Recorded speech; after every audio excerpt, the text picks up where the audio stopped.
We're here with Cindi Piekler. Cindi, I heard a rumor that you are an avid fan of the science fiction space program Star Trek. Is that true? That is absolutely true. Okay. Today I have a surprise for you. I have Star Trek trivia, the women of Star Trek trivia that we're going to play. Are you ready? Okay, we're ready. Question 1. Captain Janeway enjoyed time on the holodeck and was a fan of history. Name the Renaissance figure she would often seek out for advice. Leonardo da Vinci. You will get your hands covered in goose grease. Question 2. Other than English, what Earth language was Lieutenant Uhura fluent in? Well, she was fluent in Swahili, but she was also fluent in 32 other African languages. Ooh, okay.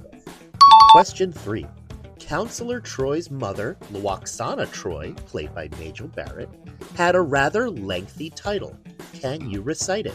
Daughter of the fifth house, holder of the sacred chalice of reeks. And there's one other part, and it's not going to come to mind until we're done with this. And daughter of the fifth house, holder of the sacred chalice of reeks, there are the holy rings of Beta Z. And what are you doing for dinner? Question 4.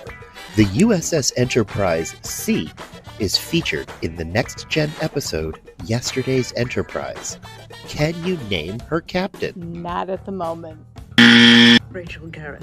And question 5. In 10 seconds, name as many of the Dax symbiote hosts as you can. Curzon, and that's about it, because I was not as much of a fan of Deep Space Nine as I was of some of the other ones.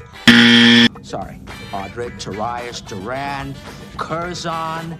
It's called a Capisco chair, and it appeared on the bridge of Star Trek Voyager, and it also appeared in several other places in Voyager. This one is designed to support somebody in a forward-facing position, so it's a little interesting to get onto, but it supports your arms when you're leaning forward. The other person who used this was an upper extremity amputee. On Star Trek Next Generation, Geordi LaForge had a disability, and it was very simply not an issue. He had a vision prosthetic, and he was an equal member of the crew, and it came up every once in a while that they would address it as being there, but for the most part, it was just who he was. And I really, really enjoyed that you could have a disability, and it was just part of who you are.